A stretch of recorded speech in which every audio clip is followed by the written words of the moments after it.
A la hora de comenzar un proyecto de Machine Learning o aprendizaje automático, existen diversas opciones. Vamos a ver las más comunes en el año 2024.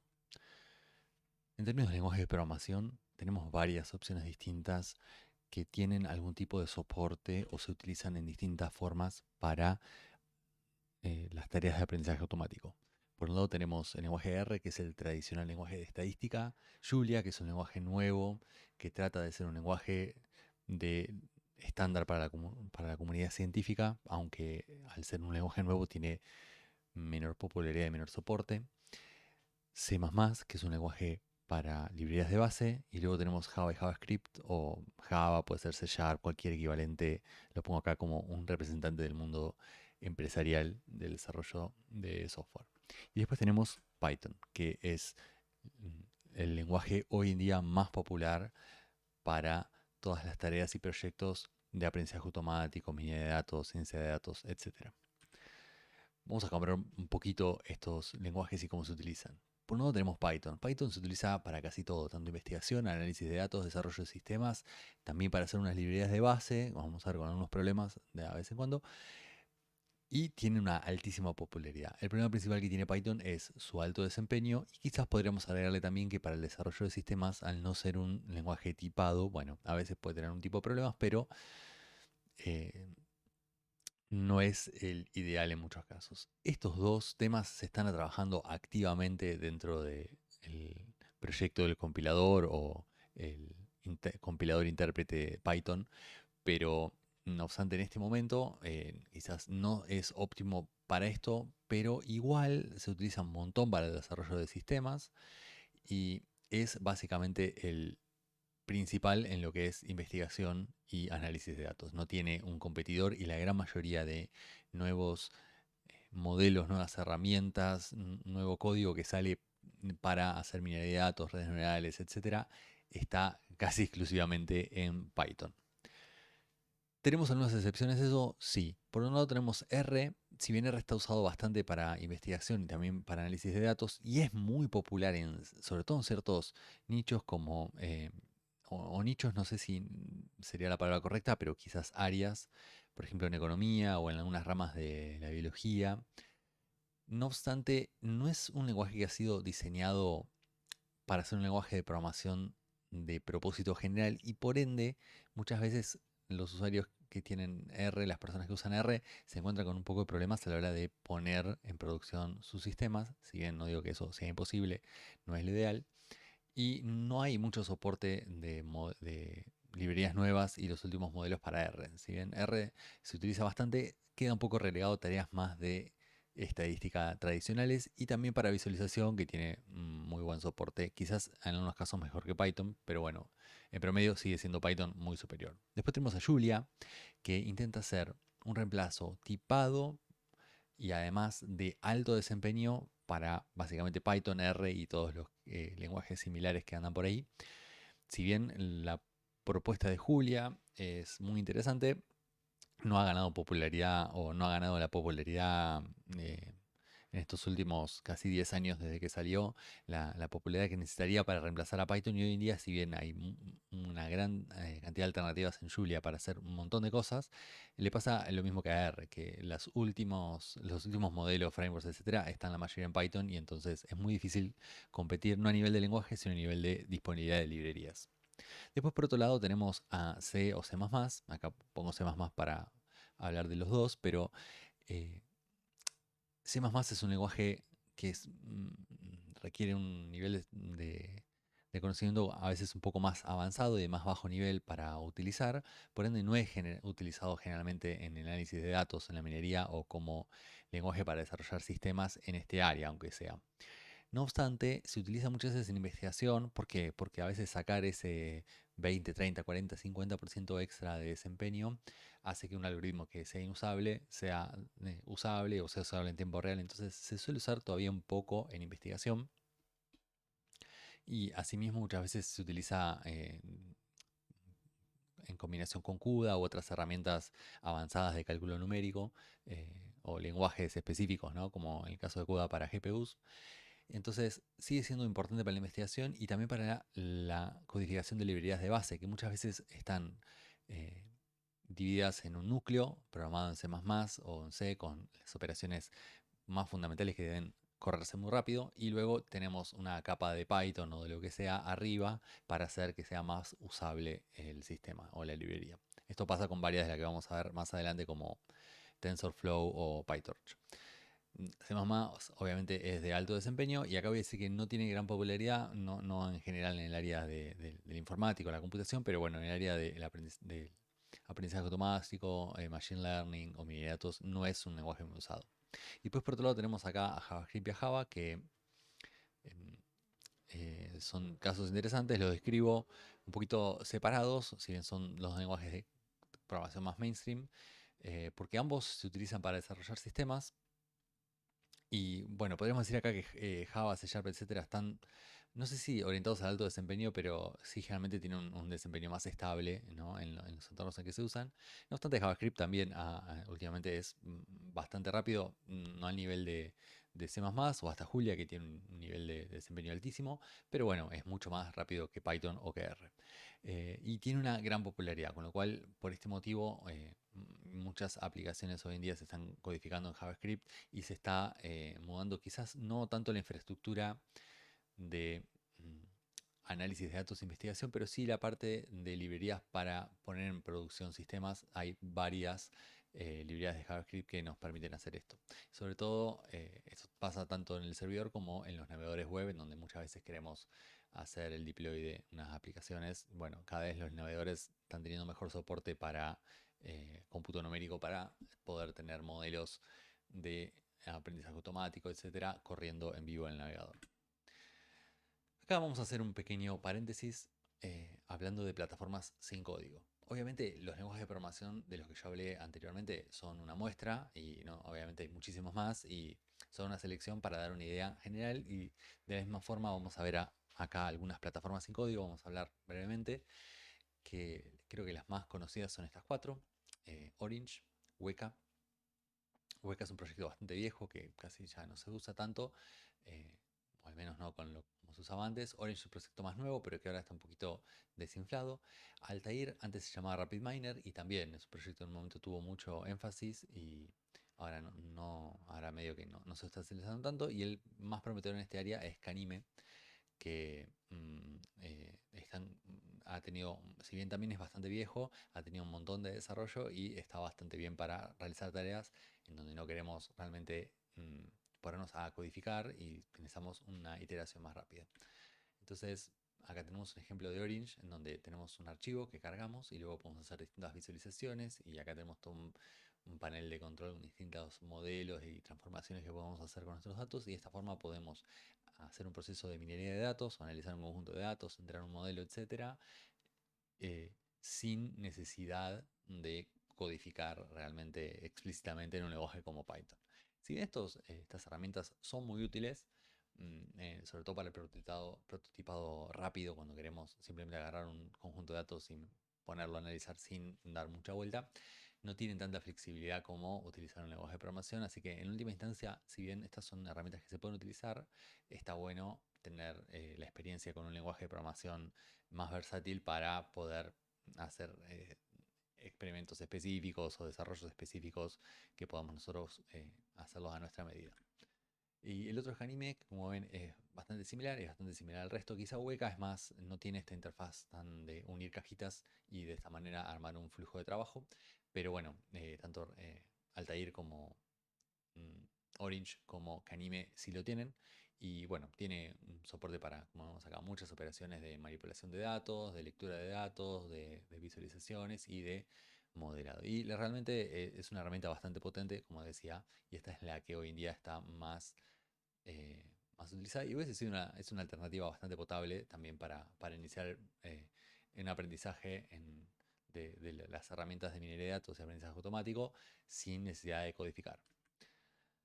Pero bueno, volvamos después de ese paréntesis a Python. Python tengo varias formas de usarlo. Una, la más común, es instalar Python localmente y usarlo desde la línea de comandos, donde yo puedo escribir Python y acá tengo un intérprete, o puedo escribir Python y abrir un script que yo tenga y correrlo, ¿no?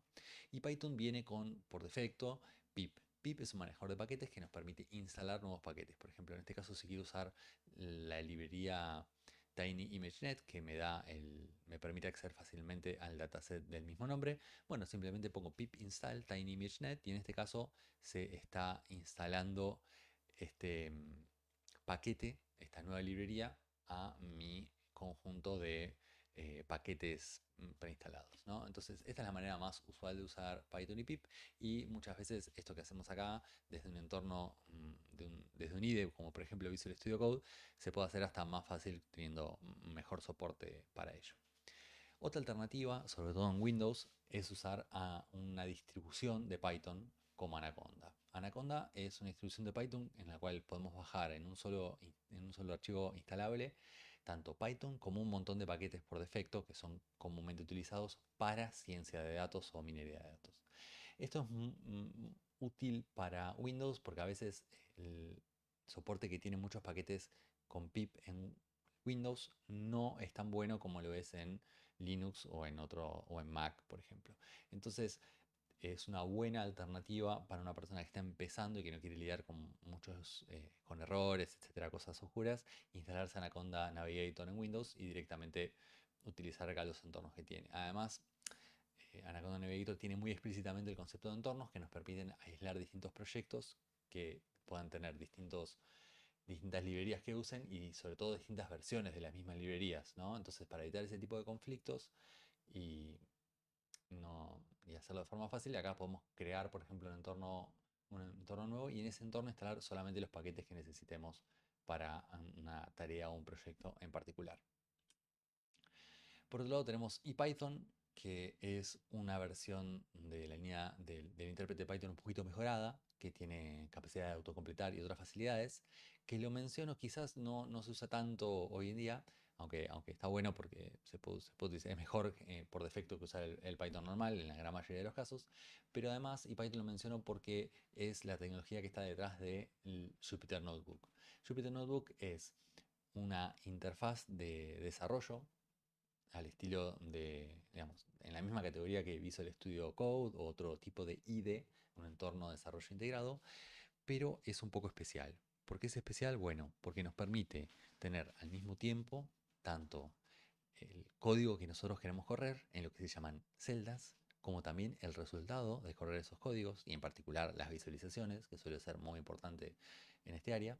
Y además podemos poner texto en formato plano que nos explica, bueno, en realidad en formato Markdown, es el que soporta, que nos va a explicar qué es lo que está pasando. Y esto nos permite de alguna manera armar un notebook, un cuaderno de nuestras investigaciones o nuestros experimentos bueno, o nuestro proyecto que estemos desarrollando y mostrarlo fácilmente a otras personas y que quede documentado.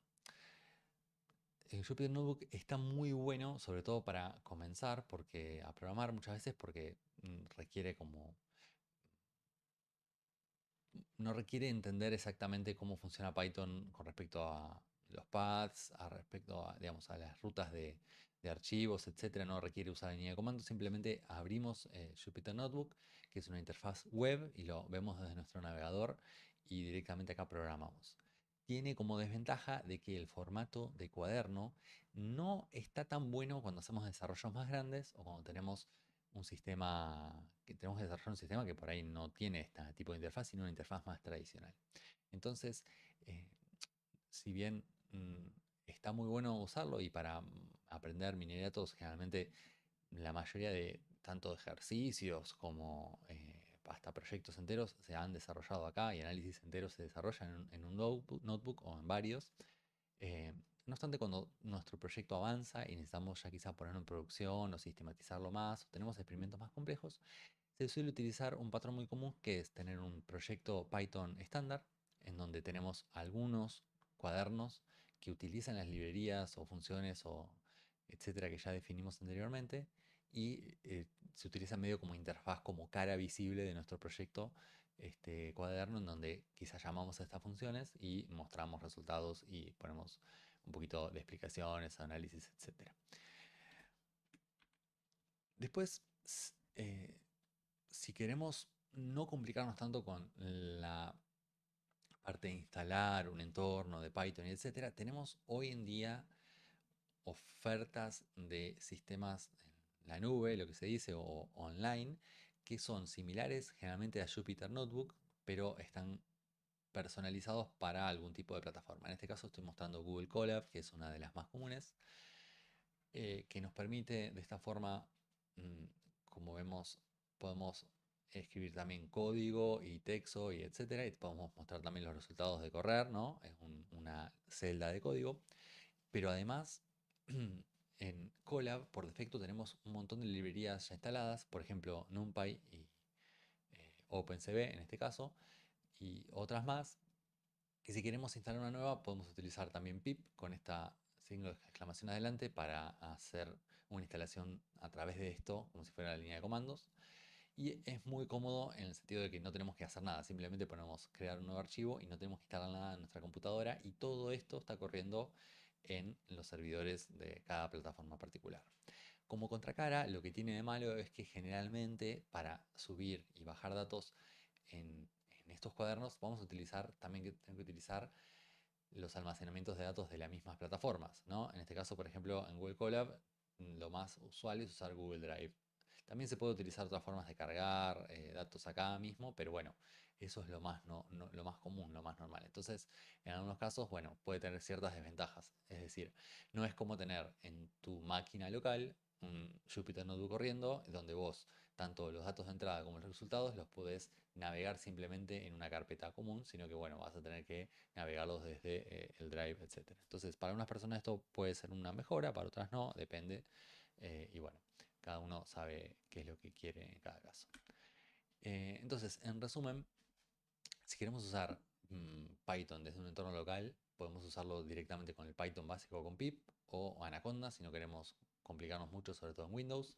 Después podemos codificarlos con Jupyter Notebook, que es muy común al principio, o si tenemos un poco más de experiencia podemos usar Visual Studio Code. Quiero aclarar acá que ahora Visual Studio Code también tiene un Jupyter Notebook metido adentro, así que en muchos casos directamente podemos usar Visual Studio Code y listo, y eso va a poder abrir los archivos de punto IPython Notebook o IPYNB, que son el formato que tienen estos de acá, estos tipos de cuadernos, perdón, y no hay ningún problema. Entonces hay varias opciones dependiendo quizás del nivel de sofisticación de cada persona. Yo personalmente generalmente uso Python directamente con pip porque además uso Linux, y además uso Visual Studio Code porque, bueno, estoy acostumbrado, tengo una formación de informática. Pero bueno, dependiendo de tu formación, puede ser que quieras variar este enfoque a desarrollar programas. Y por otro lado, muchas veces igual también utilizo entornos en la nube, sobre todo para scripts que quiero correr una vez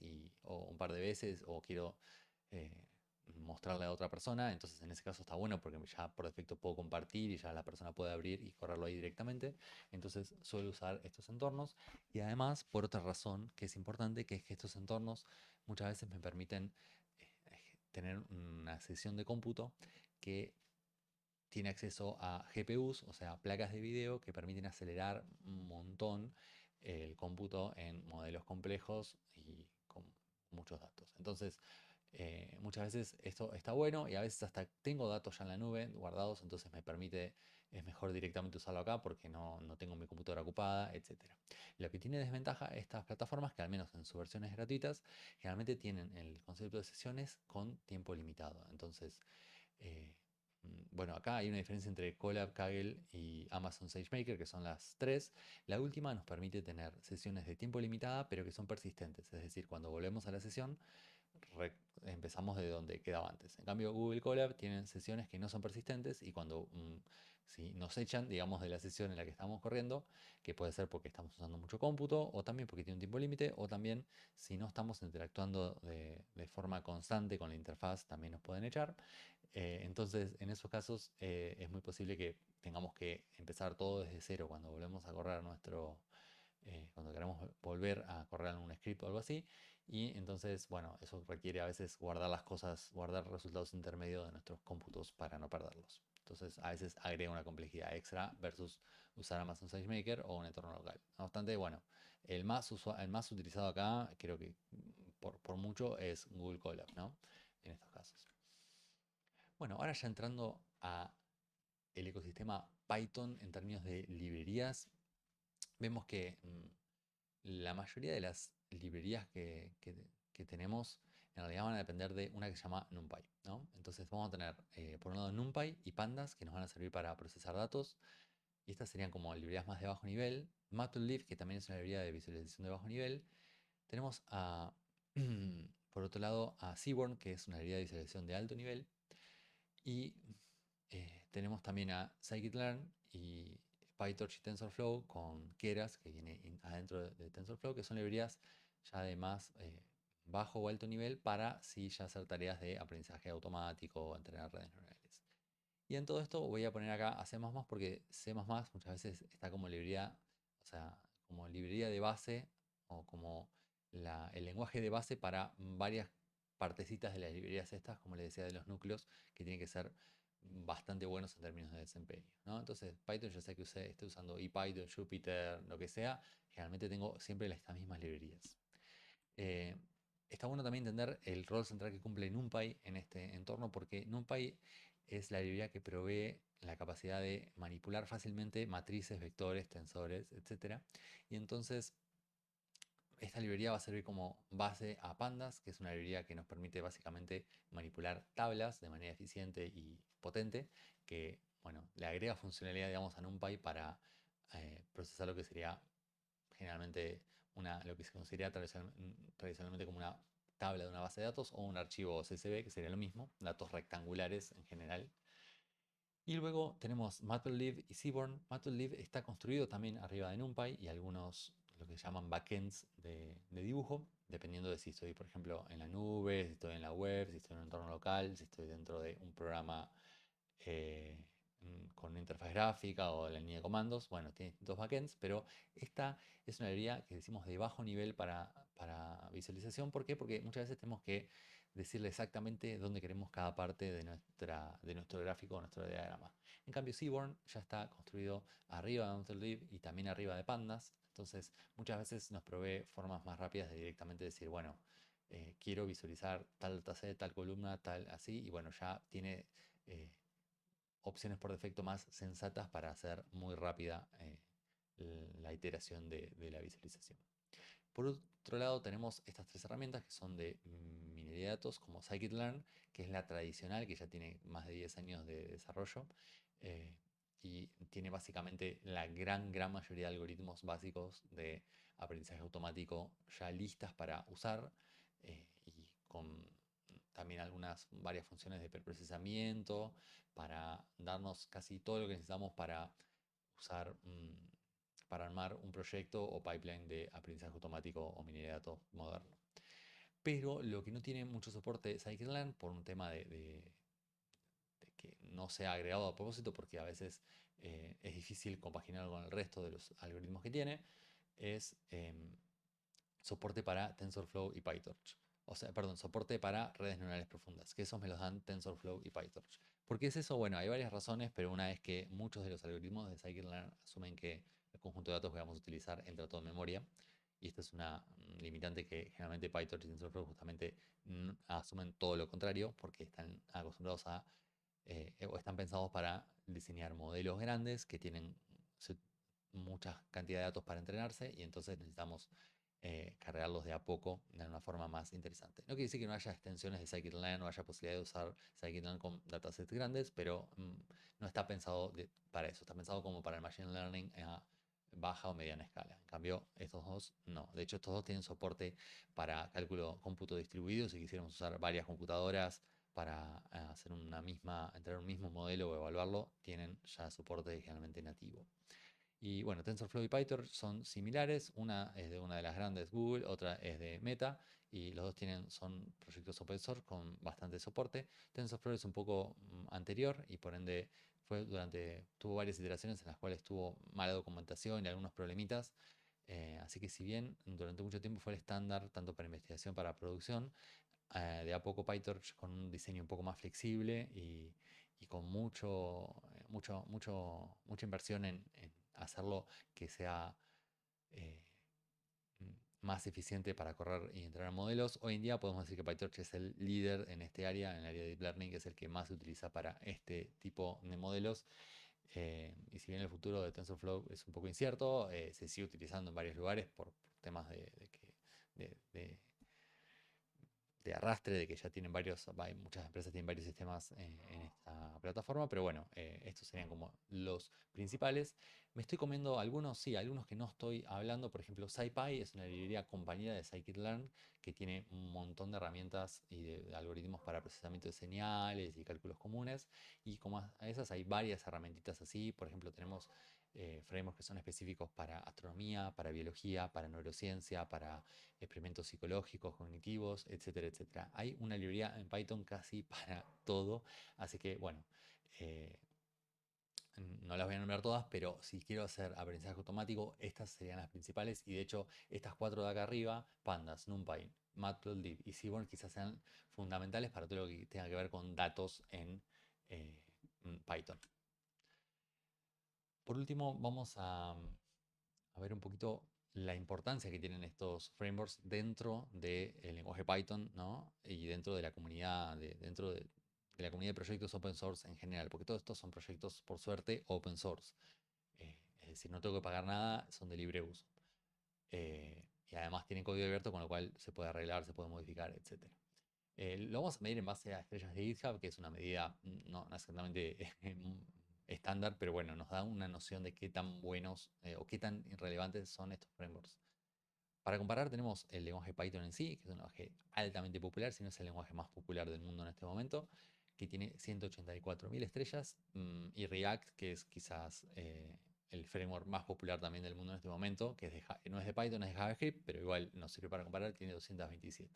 Bueno, TensorFlow, que es esta librería que les digo durante mucho tiempo se utilizó como se utilizó más que todas las otras, y fue la que estuvo en los principios del boom del aprendizaje profundo o deep learning, tiene más que el mismo lenguaje Python, ¿no? Esto es muy importante porque, bueno, nos da un poquito la noción de qué tan importante es, pero también, bueno, hay acá un poco de sobreestimación de su importancia, como les decía hoy, porque PyTorch, que tiene una cantidad de estrellas significativa también, es un proyecto muy utilizado, muy estándar, muy robusto, también está bastante cerca. Keras, que era la librería asociada a TensorFlow para hacer cosas de más de alto nivel, para definir redes neuronales, mientras que TensorFlow es algo más parecido a un NumPy distribuido, eficiente, con GPUs, etc. Em, También está por el mismo nivel.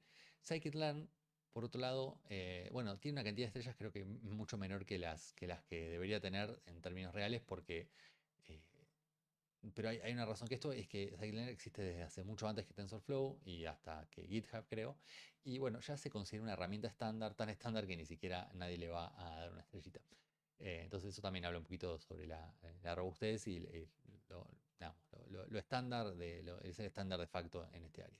Y por último tenemos, como decía antes, no menciono todas las librerías, y acá hay una que la menciono también porque es de Hugging Face, que es otra empresa que está teniendo también un gran impacto en el área, y tenemos la librería de Transformers, que es una de las más grandes también de todo GitHub, con 130.000 estrellas, porque los Transformers son la tecnología que permite o que permitió el desarrollo de modelos de lenguaje grandes como GPT, y entonces también ha sido masivamente popular.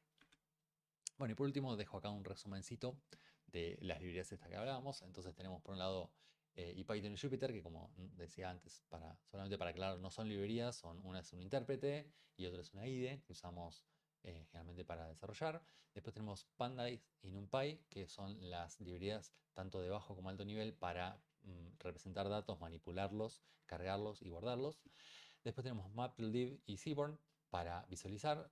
Matplotlib es más primitivo y Seaborn es más de alto nivel, aunque siempre que usamos algo en Seaborn también podemos usar Matplotlib para customizar algo más de lo que necesitemos.